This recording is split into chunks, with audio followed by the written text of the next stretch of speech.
Olá, tudo bem? Vamos ao estudo de hoje? Hoje nós veremos o capítulo 7 do livro de Daniel. Os estudos que fizemos até aqui, desse livro, nos 6 primeiros capítulos, nós vimos aí uma guerra sendo travada por adoração, uma guerra entre o bem e o mal. E nos capítulos seguintes não será diferente. Apenas agora, nesse chamado tempo do fim, é que as visões proféticas do livro de Daniel seriam completamente compreendidas. E nós veremos em estudos posteriores que o início desse tempo do fim já começou em 1798 e também em 1844, ou seja, após as 2.300 tardes e manhãs e também após a purificação do santuário. Ao lermos Isaías 65 e 66, vemos lá que Isaías fala do retorno dos judeus de Babilônia após os 70 anos e ele já emenda em seguida com a restauração de Israel, introduzindo lá um novo céu e uma nova terra. Tanto Isaías como Joel, que foram profetas, eles achavam que as profecias para o tempo do fim seriam próximo ao tempo em que eles viviam. Também no livro de Joel, no capítulo 2, dos versos 28 até o 30, Joel fala ali do derramamento do Espírito Santo, precedendo o grande dia do Senhor. E assim também no Novo Testamento, Paulo, na sua primeira carta aos Tessalonicenses, esperava que a vinda de Jesus fosse para os seus dias também. Isso está lá em 1 Tessalonicenses, no capítulo 4, versos 13 até o verso 17. Por que será que Deus permitiu que esses profetas achassem que a vinda de Jesus estaria próximo aos seus dias? Provavelmente, para que não se tornasse tão dolorido para eles saber que a vinda de Jesus ainda ia demorar, que não era para o tempo deles. E também para que não desanimassem com relação à urgência da pregação do Evangelho. Imagine, por exemplo, o período da igreja de Esmirna, que foi do ano 100 até o ano 313, saber que ainda haveriam outros períodos depois dela. Esmirna, Pérgamo, Tiatira, Sardes, Filadélfia e Laodiceia, para depois então vir o tempo do fim, ou vir a volta de Jesus. Realmente eles iam ficar desanimados. Então foi somente após essa data aí de 1798 e também de 1844, que se estabeleceu o início do fim, é que os acontecimentos mencionados na profecia podem ser percebidos aí com intervalos de tempos maiores e menores. E olha, se não fosse as profecias do capítulo que nós vamos estudar hoje, e também do capítulo 9 e 10, e também Apocalipse 11, 12 e 13, nós não saberíamos onde nós nos encontramos na profecia, no curso da história da igreja. O capítulo 7 cobre o mesmo período histórico que o capítulo 2 que nós já estudamos, ou seja, do tempo lá de Daniel até o estabelecimento do reino de Cristo. No capítulo 2, representado por aquela pedra, que foi cortada e lançada sem mãos e destruiu completamente a estátua, ou seja, os reinos aqui da terra. E agora no capítulo 7, pela autoridade das nações sendo dada ao povo dos santos do Altíssimo, como diz os versos 26 e 27, estabelecendo assim o juízo divino.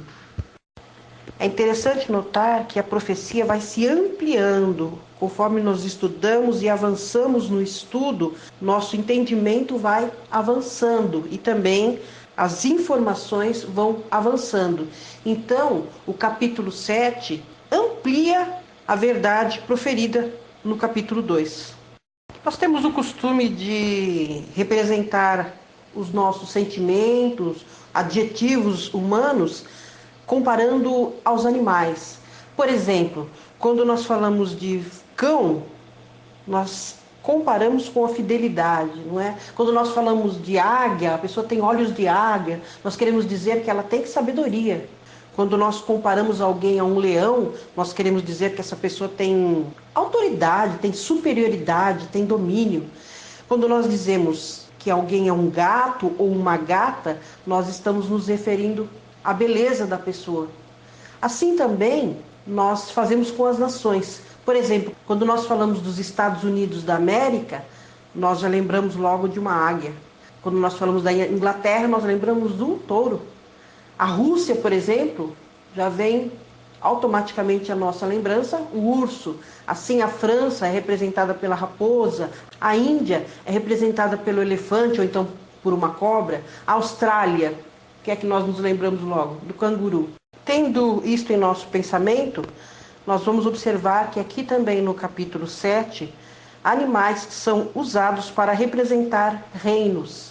Vamos então ao verso 1. Diz lá: no primeiro ano de Belsazzar, rei de Babilônia, teve Daniel na sua cama um sonho e visões da sua cabeça. Então escreveu o sonho e relatou a suma das coisas. Vemos aí no primeiro versículo do capítulo 7 que já se inicia com a data em que Daniel relata aí a sua visão. E diz aí que foi no primeiro ano de Belsazzar. Belsazzar foi o último rei de Babilônia. Lembram lá no capítulo 5? Nós estudamos sobre a morte de Belsazzar. E agora nós estamos vendo aí o primeiro ano do reinado de Belsazzar. Então os capítulos aí não estão em ordem cronológica. Porque se fosse assim, esse capítulo 7, agora que fala do primeiro reinado de Belsazzar, tinha que estar antes do capítulo 5. Por que os capítulos foram dispostos assim e não em ordem cronológica? É como nós dissemos anteriormente. Os 6 primeiros capítulos falam das experiências de Daniel e de seus companheiros que foram experimentados quando eles foram cativos, quando eles estavam cativos. Os outros capítulos falam das visões, dos sonhos que Daniel teve a respeito dos mistérios do futuro. E nessa visão, o ano era 605 a.C. Se nós levarmos em consideração que Daniel foi levado cativo quando tinha 18 anos, ou seja, em 550 a.C., nessa data aí dessa visão, então ele estaria com 73 anos. Quando Daniel teve essa visão, o mar humano do velho mundo foi agitado por uma terrível tempestade. Vamos seguir adiante, verso 2 agora. Falou Daniel e disse: eu estava olhando numa visão noturna e eis que os 4 ventos do céu agitavam um mar grande. Nós não podemos nos esquecer que em profecia a linguagem é profética, é simbólica e não quer dizer exatamente aquilo que está escrito, ou seja, não é literal, é uma linguagem figurada. Quando fala em mar na Bíblia, mar em profecia, representa povos, como nós lemos lá em Isaías, no capítulo 8, versículos 7 e 8, também em Jeremias 46, 8, no capítulo 47, versículos 2 e 3, no capítulo 51, versículo 55, também em Ezequiel, no capítulo 26, versículo 3, e também em Apocalipse, no capítulo 17, versículos 1 e também no 15. O termo mar grande na Bíblia, que se refere aí no verso que nós vimos, é o mar Mediterrâneo, se refere ao mar Mediterrâneo, para diferenciar entre o mar da Galileia e o Mar Morto. Quando Daniel teve essa visão, o mar humano do velho mundo foi agitado por uma terrível tempestade. Vento, em profecia, é símbolo de guerra, de conflito entre nações. Veja aí no verso que os ventos se agitavam de um lado para o outro, estavam em direções contrárias, não estavam numa única direção, agitando ali as ondas numa comoção tremenda. Cada palavra da profecia representa então alguma coisa. Nesse número 4 aí, na Bíblia, representa então universalidade, ou seja, toda a terra estaria num grande conflito.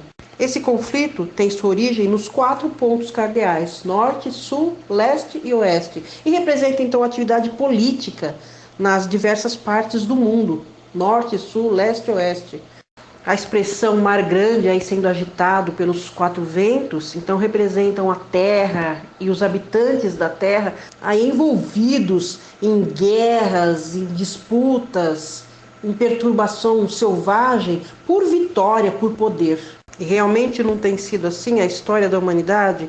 Ao nós estudarmos a situação política da humanidade, nós podemos ver que sempre há guerras, há disputas por poder, por dinheiro, por bens. E essa profecia, então, descreve essas disputas, essas guerras, essas perturbações. O verso 3 diz: e 4 grandes animais diferentes, uns dos outros, subiam do mar. E eu sempre digo isso, a Bíblia é maravilhosa.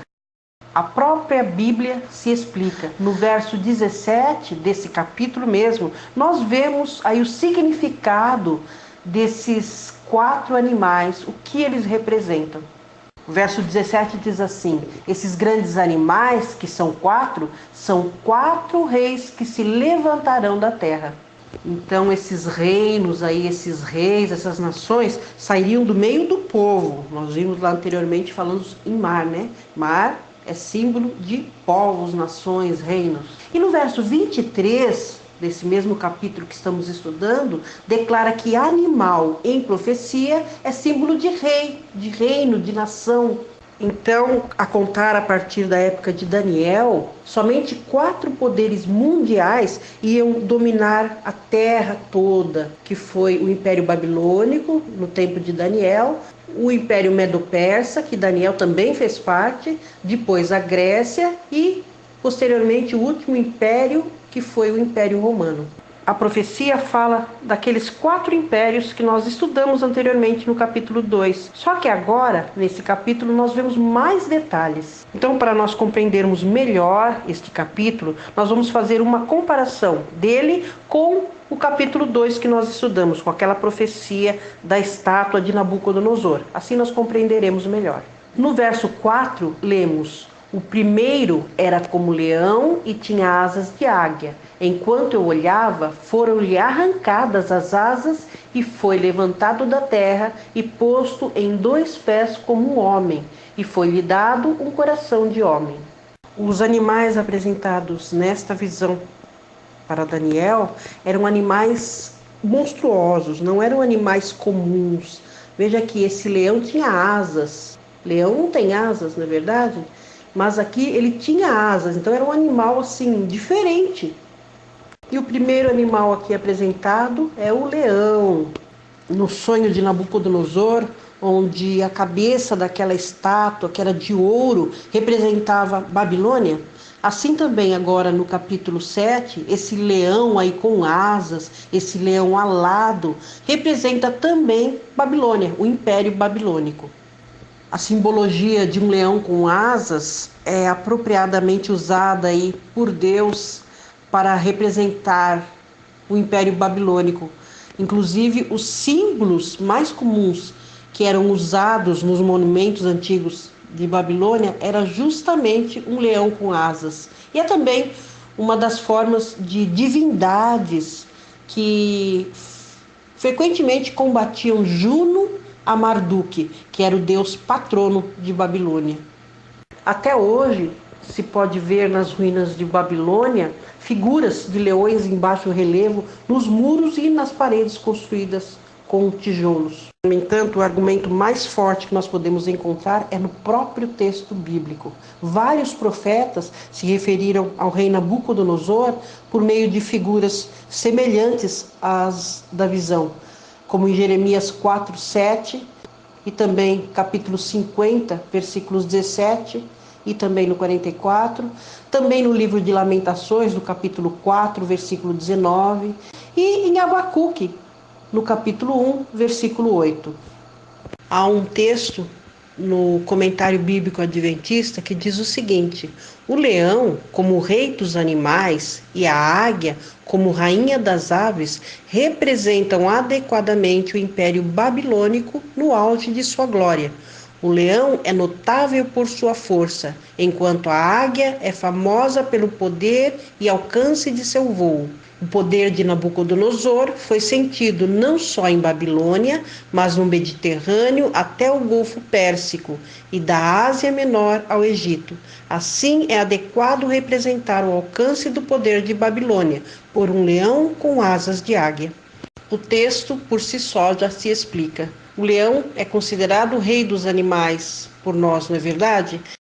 Essa expressão, criada no passado, sobrevive até os nossos dias. Babilônia foi representada pela cabeça de ouro da imagem lá no sonho de Nabucodonosor. Era o primeiro e o mais nobre de todos os reinos, o dominante, justamente como o leão é considerado o rei da floresta, é veloz, é de longo alcance, também como uma águia, assim como as asas desse leão representados aí na profecia. Essas asas do leão, aí como asas de águia, representam a agilidade, a rapidez com que o Império Babilônico fez suas conquistas, com que o leão faz as suas conquistas também, né? Em poucos anos, Nabucodonosor se tornou o senhor da maior parte do que era o mundo então conhecido. Mas veja que as asas foram arrancadas, observe aí atentamente no texto. Ou seja, assim como aquele império estava sendo personificado pelo governante, por Nabucodonosor, aquela doença que acometeu o rei, perda do seu raciocínio e do seu poder real, estão sendo aí retratados pelo arrancar das asas. Nabucodonosor reinou a maior parte do Império Babilônico. O Império Babilônico dominou o mundo dos anos 605 a.C. até o ano 539 a.C. E desses 66 anos, Nabucodonosor então reinou 43 deles. Quando ele estava próximo ao fim do seu reinado, ele foi tirado do convívio humano, viveu como um animal por causa da doença que acometera o rei. E Flávio Joséfo confirma que esse rei foi tirado do convívio humano por causa da sua doença e ele viveu 7 anos como se fosse um animal. Esse outro historiador diz que o arrancar das asas e a perda do caráter bestial parecem apontar para a fraqueza militar de Babilônia nos últimos 20 anos de sua existência. Depois da morte de Nabucodonosor, o império foi se enfraquecendo até ser vencido pelo próximo império, que é representado aí por um outro animal que nós veremos a seguir. O termo aí do texto, posto em 2 pés como homem, é uma referência à diminuição do orgulho do rei. Após essa fase dessa doença dele, ele se tornou mais humano, mais humilde. Quando o raciocínio do rei foi restaurado, ele mostrou uma grande mudança de coração. Por isso aí a expressão mente ou coração de homem. As características de animais desapareceram e o reino se tornou humanizado na pessoa do seu representante, o rei Nabucodonosor. No verso 5 lemos: Continuei olhando, e eis aqui o segundo animal, segundo a um urso, o qual se levantou de um lado, tendo na boca 3 costelas entre os seus dentes, e foi-lhe dito assim: Levanta-te, devora muita carne. O próximo império aí é representado pelo urso. Se nós fizermos uma comparação com o capítulo 2 do livro de Daniel, seriam o peito e os braços de prata. Esse urso, então, representando o Império Medo-Persa. Foi encontrado, inclusive, uma espécie muito grande desse animal, do urso, na Média, que é um país montanhoso, é frio, é acidentado e também coberto por florestas. Os medos e os persas eram tão cruéis e tinha tanta sede de sangue que é aí comparado ao urso, que é um animal raivoso, um animal cruel. Na estátua do capítulo 2 de Daniel, o Império Medo-Persa é representado por um metal inferior ao ouro, que é a prata. E assim também, aqui nesta visão, o Império Medo-Persa é representado por um animal também inferior, um animal não tão nobre quanto o leão, representando assim a deterioração progressiva do poder humano.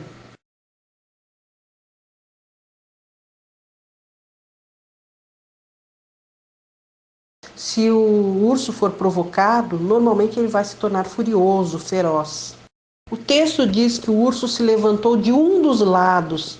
Isso aí se refere à dualidade das raças dominantes, que eram os medos e os persas. E um lado se levantou primeiro, ou seja, um dos dois aí, dos medos e dos persas, um se levantou primeiro, um começou a dominar antes do outro. Como nós dissemos no estudo anterior, quando Ciro venceu o Império Babilônico, Ele era ainda jovem, ele era persa, então era natural que ele deixasse no seu lugar o seu tio dominar, que era mais velho. O seu tio era Medo, então os medos dominaram primeiro. Por isso o urso se levantar em um dos lados primeiro. O leão tem um andar pomposo, já o urso não, ele é meio desajeitado, meio esquisito quando ele se movimenta. E isso aí também representa a maneira apropriada com que os soldados indisciplinados e incontroláveis do exército persa agia. E assim como o urso é pesado, é mais lento que o leão, também esse império medo-persa avançou lentamente. O texto diz que o urso tinha 3 costelas na boca, como se tivesse acabado de atacar um outro animal. E é justamente bem representado aí pelo imperador Ciro, que acabara de vencer a Babilônia, a Lídia e o Egito. Esses 3 foram castigados e oprimidos pelos persas. Assim como nós lemos no capítulo 5, versículo 28, onde Daniel diz para Belsassar, que foi o último rei de Babilônia, dividido foi o teu reino e dado aos medos e aos persas. Ciro venceu a Lídia no ano de 547 a.C., a Babilônia em 539 a.C. também, e o Egito foi vencido pelo filho de Ciro, Cambises, em 526. Então o reino realmente foi dividido, o Império Babilônico foi dividido aí.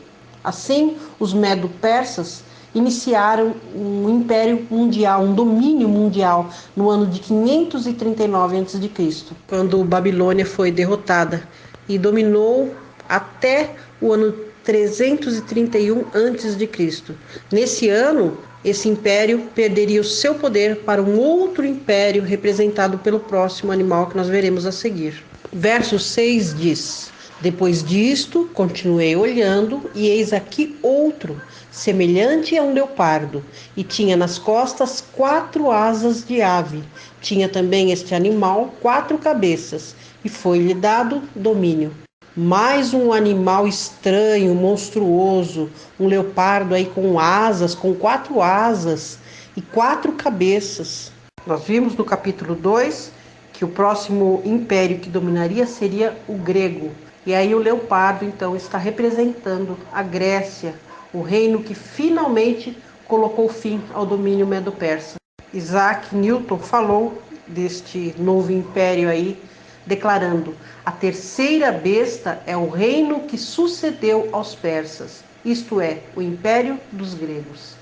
Mas por que a Grécia seria comparada a um leopardo? Vamos ver aqui algumas características. Primeiro, o leopardo é conhecido pela sua rapidez, pela sua agilidade. E a história confirma a rapidez, a velocidade com que Alexandre o Grande vencia as nações, bem representado aí pela agilidade do leopardo. Mesmo o leopardo não completa a figura de Alexandre o Grande pelas suas conquistas. Ele precisou, na visão aí, ter asas para representar aí a impressionante rapidez e agilidade de Alexandre o Grande.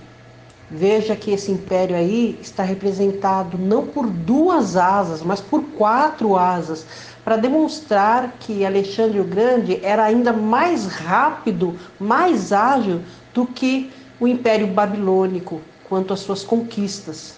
Então essas 4 asas aí representam a rapidez do triunfo de Alexandre o Grande. Uma outra característica do leopardo é que ele tem manchas, ele é coberto por manchas. E é um emblema apropriado para as diferentes nações que constituíam o Império Macedônico. Elas poderiam também se referir à personalidade de Alexandre o Grande. Uma hora ele era gentil, outra hora ele era cruel, outra hora ele era sóbrio, outra bêbado. E uma terceira característica do leopardo é que ele é feroz, ele é sutil. Mesmo ele sendo menor que o leão e que o urso, ou seja, que o Império Babilônico e o Império Medo-Persa, com apenas 30 mil homens, Alexandre atacou Dario, que tinha 600 mil homens. Dario tinha 20 vezes mais soldados do que Alexandre, e no entanto, Alexandre conseguiu vencer. Assim como o leopardo ataca um leão e um urso, a Grécia conseguiu conquistar também o Império Medo-Persa. E por ter aí as 4 asas, Alexandre conseguiu com velocidade vencer os exércitos inimigos. Alexandre começou do nada e em apenas 12 anos ele conseguiu dominar o mundo. Realmente foi muito rápido, sendo representado aí por essas 4 asas. Alexandre perdeu seu pai quando tinha 20 anos. Seu pai se chamava Felipe, ele era da Macedônia. Isso ocorreu em 336. Então, depois da morte do pai dele, ele conseguiu unificar os estados gregos e lançá-los contra a Pérsia. Em 334 a.C., ele travou as batalhas de Granico. Em 333, em Arbela. Em 331, ele se tornou o senhor do mundo. O seu fim também foi tão rápido quanto a sua ascensão. Ele morava em Babilônia e morreu aos 33 anos, no ano 323 a.C. Mas a profecia aí apresenta uma outra característica desse império. Veja que o leopardo tinha 4 cabeças, ou seja, essas 4 cabeças estavam representando os 4 generais que dominariam o império após a morte de Alexandre.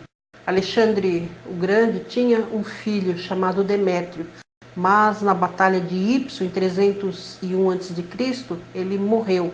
Então, o império ficou aí sob o domínio desses 4 generais de Alexandre o Grande. Os 4 generais são Cassandro, que dominou a Macedônia e a Grécia, Lisímaco, que dominou a Trácia e a Betínia, Ptolomeu, que dominou o Egito, e Seleuco, que dominou a Síria, representando então aí as 4 cabeças do leopardo. Veja como a profecia é exata, é minuciosa. Deus conhece todas as coisas, conhece o fim desde o princípio. E ele aí adianta por muitos anos o que aconteceria. Sigamos adiante agora no verso 7. Depois disto, eu continuava olhando em visões noturnas, e eis aqui o 4º animal, terrível e espantoso, e muito forte, o qual tinha grandes dentes de ferro. Ele devorava e fazia em pedaços, e pisava aos pés o que sobejava. Era diferente de todos os animais que apareceram antes dele, e tinha 10 chifres. Veja só, o que Daniel presenciou em tão diferente daquilo que ele conhecia, que ele não encontrou um animal para ser comparado com este da visão. O poder desse império que dominaria a partir de então era tão terrível que não poderia ser comparado a nenhuma criatura conhecida. Veja que os dentes dele eram de ferro. E no estudo do capítulo 2, nós vemos lá esse império sendo dominado pelas pernas de ferro. Olhem aí a semelhança, uma óbvia correspondência. Realmente, esse império seria um império férreo, como diz a história. E a história ensina claramente que o próximo poder que dominaria após a Grécia seria o Império Romano. Mas é difícil marcar uma data específica para o início desse império. Foi gradual, foi uma transição gradual, e os escritores não estão de acordo quanto à data exata dessa hegemonia do Império Romano. Alguns dizem que a data seria 168 a.C., na Batalha de Pidma, quando os romanos, sob o comando de Lúcio Emílio, conquistaram então a Macedônia, vencendo os exércitos de Perseu. Mas não há aí um comum acordo entre os historiadores, justamente pelo fato dessa transição do Império Grego para o Império Romano ter sido gradual. Veja aí que o animal era terrível e espantoso, era forte. Realmente o Império Romano fazia em pedaço as outras nações, pisava aos pés. Esses dentes de ferro aí representam muito bem a descrição realista de Roma.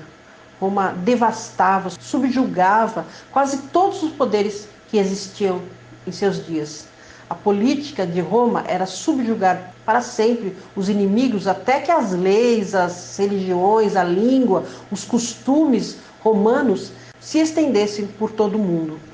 Roma conseguiu conquistar tudo, e ficou com tudo e assimilou tudo.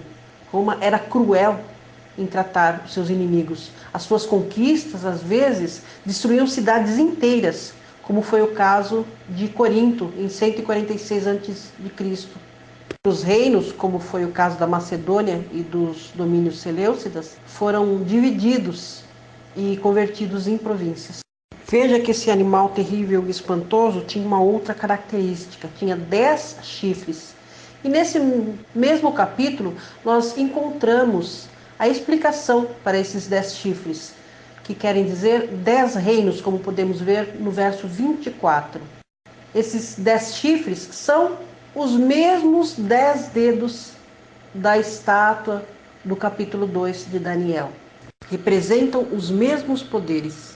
Roma, que era um império férreo mesmo, manteve seu poder até o ano 476 a.C., quando foi então dividido, perdendo o poder para as tribos bárbaras, 10 tribos bárbaras que minaram a sua autoridade. Esses 10 chifres aí, então, correspondem a essas 10 tribos bárbaras que se estabeleceram no território de Roma entre os anos de 351 até o ano 476 depois de Cristo. Essas 10 tribos bárbaras são os germanos, os ostrogodos, os visigodos, os francos, os vândalos, os suevos, os burgúndios, os érulos, os anglo-saxões e os lombardos. Como nós vimos no estudo do capítulo 2, dessas 10 tribos, 3 então deixaram de existir e as restantes são o que nós conhecemos hoje como as nações da Alemanha, Itália, França, Portugal, etc. Vamos então adiante agora no verso 8. Eu considerava os chifres, e eis que entre eles subiu outro chifre pequeno, diante do qual 3 dos primeiros chifres foram arrancados.